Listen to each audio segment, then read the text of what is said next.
యువతలో నైపుణ్యాలు పెంచి ఉద్యోగావకాశాల కల్పనకు చర్యలు చేపట్టినట్లు మంత్రి నారా లోకేష్ స్పష్టం చేశారు. కంపెనీల అవసరాలకు తగినట్లు చదువుకున్న యువతలో నైపుణ్యాలు పెంచి ఉద్యోగావకాశాలు కల్పనకు చర్యలు చేపట్టినట్లు మంత్రి నారా లోకేష్ వెల్లడించారు. రాష్ట్రంలో యువతకు నైపుణ్యాభివృద్ధి శిక్షణపై శాసనసభలో ఎమ్మెల్యేలు కన్నా లక్ష్మీనారాయణ, యారగడ్ల వెంకట్రావు అడిగిన ప్రశ్నలకు మంత్రి సమాధానమిచ్చారు. 5 ఏళ్లలో 20 లక్షల ఉద్యోగాలు కల్పిస్తామన్న హామీ మేరకు రాష్ట్రంలో నైపుణ్యాభివృద్ధికి పెద్దపీట వేస్తున్నట్లు చెప్పారు. క్లస్టర్ ఆధారంగా ఉద్యోగ అవకాశాలు కల్పిస్తామని, రాయలసీమ, ఉత్తరాంధ్ర జిల్లాల్లో 22 క్లస్టర్లు ఏర్పాటు చేశామని వివరించారు.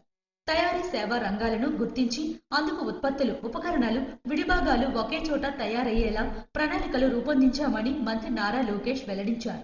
ఉద్యోగాల కల్పనకు సంబంధిత మంత్రులతో ఉపసంఘాలు ఏర్పాటు చేశామని, సెక్టార్ల వారీగా ఉద్యోగ ఉపాధి అవకాశాలు గుర్తించి ఆ రంగంలో నైపుణ్యాభివృద్ధి కోసం చర్యలు చేపట్టామన్నారు. సాంకేతికత పెరిగిన సమయంలో బైక్, కార్ మెకానిక్లు కూడా కొత్త టెక్నాలజీలపై అవగాహన పెంచుకోవాలన్నారు. మన ఆటో మెకానిక్స్ ఉంటారు అధ్యక్ష, 2 వీలర్ మెకానిక్స్ ఉంటారు అధ్యక్ష, యువగలం పాదయాత్రలు వాళ్ళు కలిసారు అధ్యక్ష. ఇప్పుడు మొత్తం టెక్నాలజీ అప్గ్రేడ్ అయిన తర్వాత ఎవ్రీథింగ్ ఇస్ టెక్నాలజీ డ్రివెన్ అధ్యక్ష.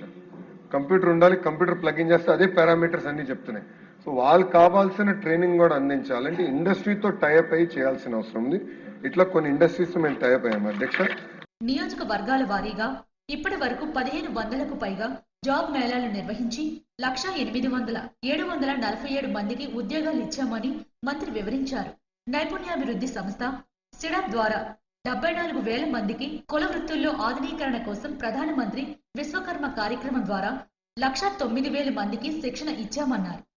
ఇక్కడ ఉన్న ఎమ్మెల్యేలందరూ విషయం నేను కోరుతున్నా అధ్యక్ష. ఇప్పుడు జాబ్ ఫేర్ అధ్యక్ష, ఇప్పుడు గౌరవ సభ్యులు ఇద్దరు చెప్పారు, ప్రతి నియోజకవర్గంలో 3 నెలలకు ఒకసారి ఒక జాబ్ ఫేర్ నిర్వహించాలనేది ప్రభుత్వ లక్ష్యంగా తీసుకుంది. ఇప్పటికీ మీరు చూస్తే సుమారుగా 1587 జాబ్ ఫేర్లు మేము నిర్వహిస్తాం జరిగింది. దాంట్లో సుమారుగా 11,373 కంపెనీలు అంటే ఎంఎస్ఎంఈ కంపెనీస్ కానివ్వండి, పెద్ద పరిశ్రమలు కానివ్వండి, అందరు దాంట్లో పాల్గొన్నారు అధ్యక్ష. తద్వారా 1,08,747 మందికి ఉద్యోగాలు ప్రభుత్వం కల్పించింది అధ్యక్ష. గౌరవ ప్రధానమంత్రి గారు పిఎం విశ్వకర్మ ప్రోగ్రాం కూడా రూపొందించారు అధ్యక్ష. ఇది కుల వృత్తుల్ని పెద్ద ఎత్తున ప్రోత్సహించాలని దాని లక్ష్యంతో చేశారు అధ్యక్ష.